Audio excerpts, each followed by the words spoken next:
So today's video is just a huge wrap up. Last month I said that I was going to read 30 books in 30 days in March, and that did not happen, but I still read 25 books in 30 days, which I still think is pretty good. I'm just gonna show you all 25 books I read. I do not recommend doing this challenge because it really put me in a huge reading slump. So far I've only read one book in April, and I just haven't felt like uploading or editing or filming, and I've been watching a lot of TV, and I just haven't been feeling like reading, probably because I was almost reading a book a day in March. I read a lot of good books in March though, I will say, and I did find a lot of good books on my shelves because I tried to read mostly from my shelves. The first book I read in March was The Whisper Man. My friend Ashley gave this 5 stars, which is one of the reasons I wanted to read it. I think it is a pretty good thriller, and I did get to it pretty quickly. It just wasn't one of my favorites, and I think I was like pretty disappointed in the end, but I gave it 3 out of 5 stars. So these next 3 books are in a vlog I will be uploading that's reading the lowest rated books on my TBR, which are these 3. I read America Pacifica by Anna North. The author might sound familiar because she's the same author as Outlawed. You've probably seen it all over booktube. It was a book of the month book, and yeah, that book was everywhere, and I was like, wait a second, I have a book by that author on my shelf, and I've had this on my shelf for over 10 years. It's about a girl named Darcy. She lives on this island with her mom, and one day she suddenly disappears, and this all takes place in the future. So people live on this island because North America isn't habitable anymore after the Ice Age, and that really got to me because I love that type of stuff, and I love like dystopians like that. So I ended up giving this 4 out of 5 stars, and if you want to know more, like I said, I talk about this more in depth in that vlog that I'll be uploading. Another one that's going to be in that same vlog is The Most Dangerous Place on Earth. I found out about this from Alexa. I will link her channel down below, but she gave this 5 stars, and I was planning on checking it out at the library, but I saw it at the dollar store, I think it was 2 years ago, and I was like, for $1, why not? And I actually enjoyed it. It's one of those books that are told from different characters' perspectives in different chapters. Again, this one's also going to be in the vlog, but I ended up giving this 4 out of 5 stars. This was the winner of the Man Booker Prize in 2007.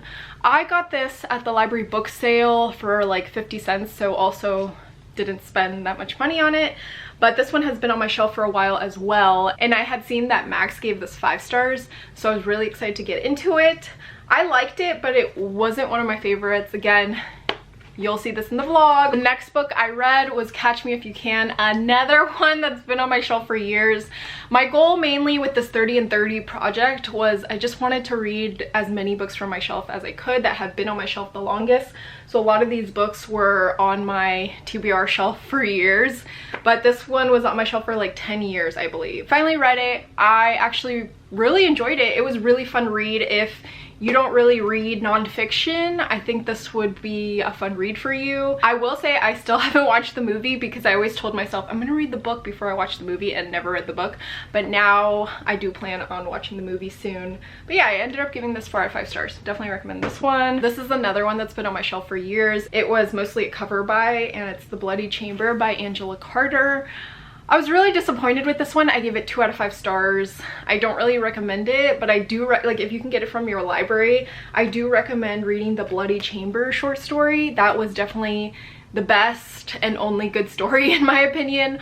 All the other stories were just not good. Don't know if I'll keep this or not, but I just really love like the end pages, and I just really love the book, so I don't know. I usually don't keep books that I didn't like, but I might keep that one. Next one is, again, another book that's been on my shelf for years, and it's Cracked Up to Be by Courtney Summers, and you probably recognize Courtney Summers. I've read a lot of her older stuff, but not her newer stuff, and another one that I thought about donating, but I was like, let me just try it, and I actually got really sucked into this one. I read it in a day, and it was less than 200 pages, 190 pages, and really similar to her other books. If you liked her other books, you'll like this one, and I ended up giving it 4 out of 5 stars. Recommend this one. So the next one was my favorite book of the month for March, and it is Blanket Toss Under Midnight Sun, and this is Portraits of Everyday Life in 8 Indigenous Communities.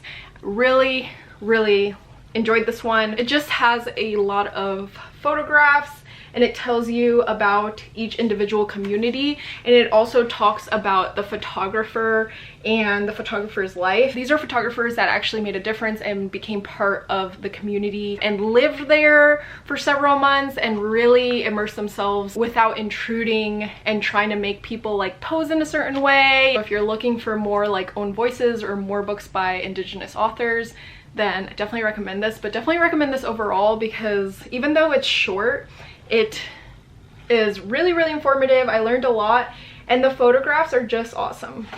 I just love them. So yeah, I will definitely be going over this book in the future, and I am so glad that I own a physical copy. Another one I have here that I've been meaning to read, I got for Christmas from my husband, and it's Under a Flaming Sky. This was not available at my library, but I really wanted to read it. Really enjoyed it. It's about the fire that broke out in 1894. Really graphic. If you have any triggers that involve things being described graphically, do not read this book. If you're looking to get into nonfiction or you don't really read that much nonfiction, definitely recommend this. But I ended up giving this 4 out of 5 stars, and I really enjoyed this and I really recommend it. So this next one I found at the grocery store for $1, so I thought why not?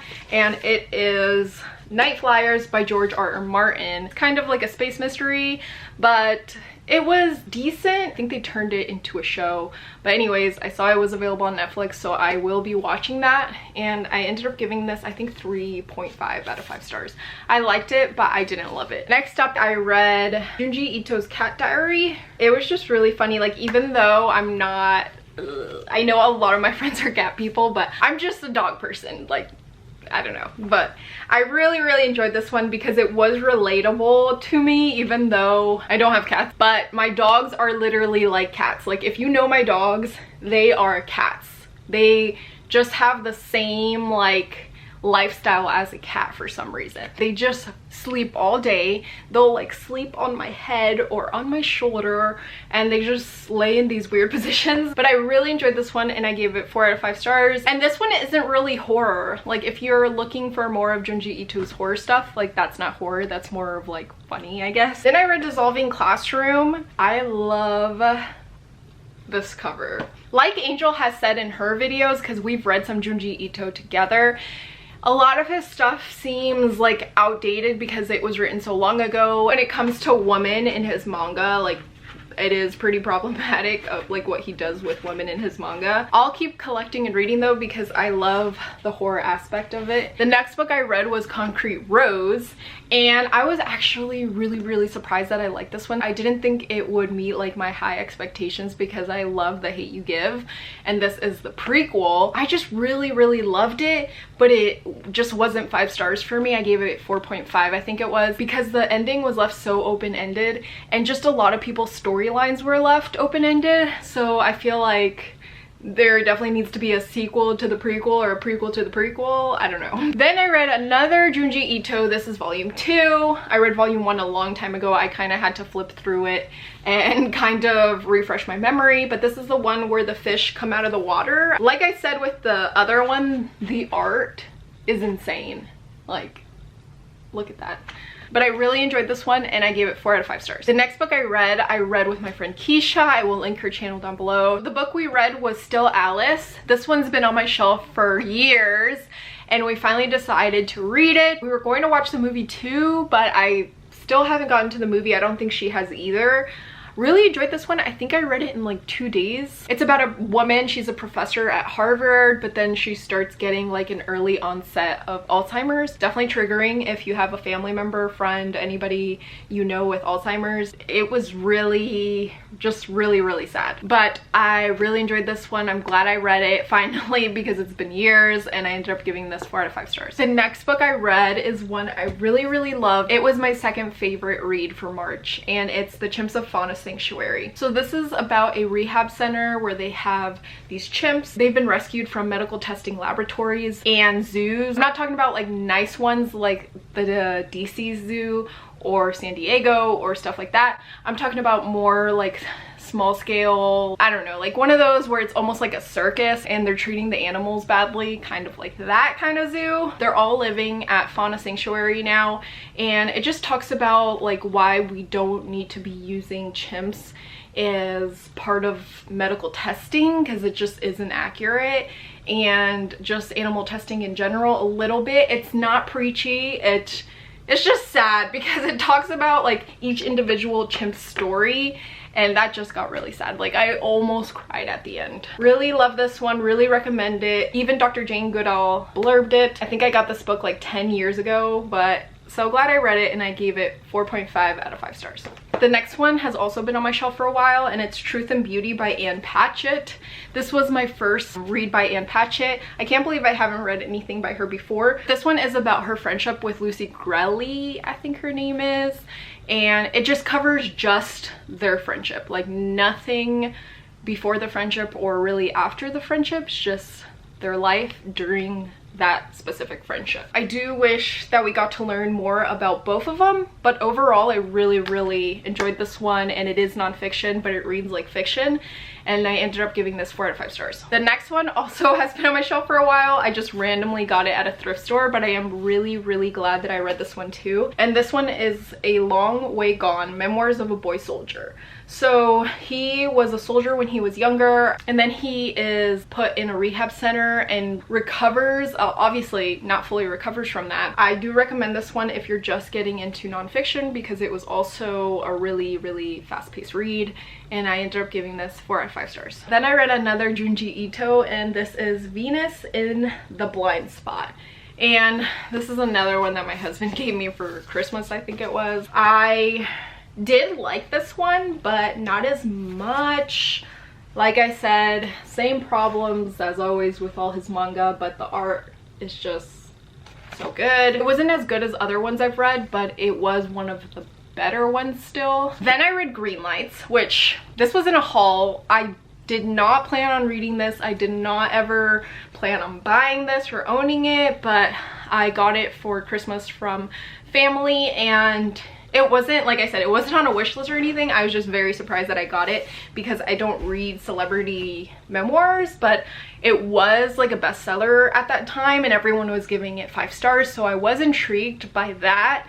So I was like, I should just read it. And the book itself is really nice, but it just wasn't for me. I don't know, I don't recommend it. Like, some things really rubbed me the wrong way. People love the audiobook, and I tried the audiobook to switch it up from reading, and it was just cringy. I thought the audiobook was really cringy, so I'm gonna have the unpopular opinion with this one. Didn't really like it, but it was, some parts were decent, and I wish he elaborated with some things more that I did like, but some things I didn't like, and those were the parts that were elaborated. I'm like, okay, but yeah, 3 out of 5 stars. And the next one has been on my shelf since 2013, so it was another one.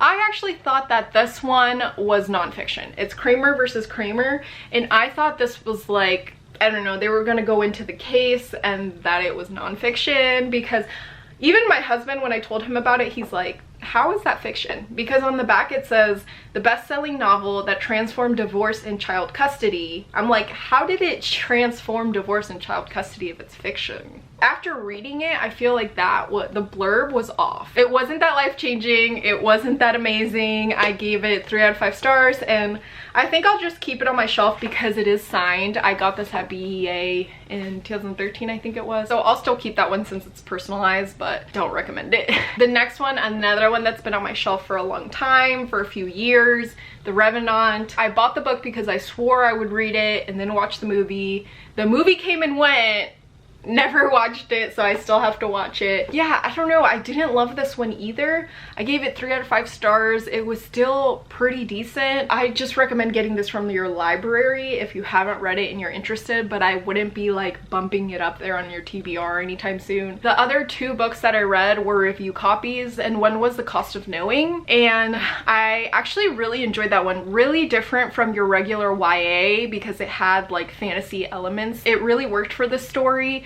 and it just all really flowed really well. In the beginning I wasn't sure where it was going, but as it kept going I was like, wow, this is really good. Really sad one, but a really good one. And if you are a fan of The Hate You Give, I think you'll like this one too.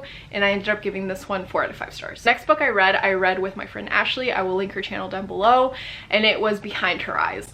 We read this because we wanted to watch the Netflix adaptation. I just thought it was going to be like more of a thriller, okay, but it takes kind of a turn later on. If you read it, you'll know what I'm talking about. Some people love that twist, some people don't. I don't really care, but I will say that it is the most surprising twist that you won't see coming. If you like reading books where you like don't see something coming, there's no way you could see it coming, and you could never predict the twist, then this is the kind of book that you will like. We just liked it, we didn't love it, and I ended up giving it 3 out of 5 stars. The last book I read was The Lost Village. This was a review copy that I received. I was really looking forward to this because it was being compared to the Blair Witch. I wouldn't compare it to the Blair Witch. I wouldn't make any comparisons whatsoever because it was kind of its own thing, but it just wasn't accurate for me, and I think it set my expectations way too high. Maybe check it out at your library because it seems like people either loved it or didn't like it at all and gave it really low ratings, but I was kind of in the middle. Overall, it was like 3.5 for me. So those were all the books I read. Let me just quickly like show you some review copies that are coming out soon that I will be reading. So this one comes out April 20th, and it's The Next Everest. I specifically requested this because I've read Into Thin Air and I really loved it, and this is along the same lines. It's about Jim Davidson, and as he's climbing Mount Everest, a 7.8 earthquake hit and releases avalanches all around him and his team, and it destroys their only escape route, and it traps them at nearly 20,000 feet. So that's my kind of book. I'll be reading this soon, and then I'll be reading My Time Will Come, a memoir of crime, punishment, hope, and redemption. This is another one I requested. It comes out May 4th, I believe, and it is forwarded by Bryan Stevenson, so I was so excited for that. This is a nonfiction memoir. Again, I love memoirs.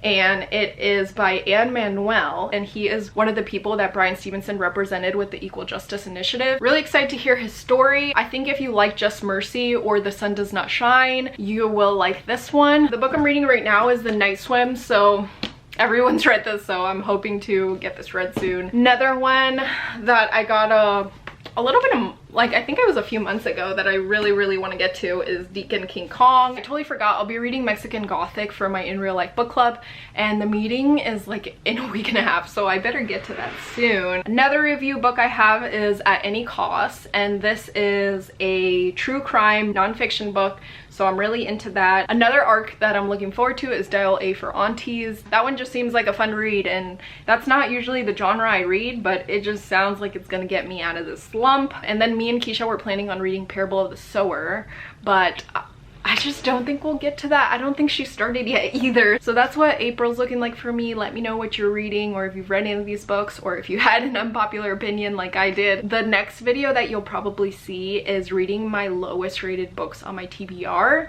And then I do have a book haul because I have been getting like some ARCs and also thrifting some books. So it's not like I'm spending a lot of money because it's like $1 each book, but still, I shouldn't be bringing in that many books when I have so many books to read. Thanks for watching, and I will see you in the next video.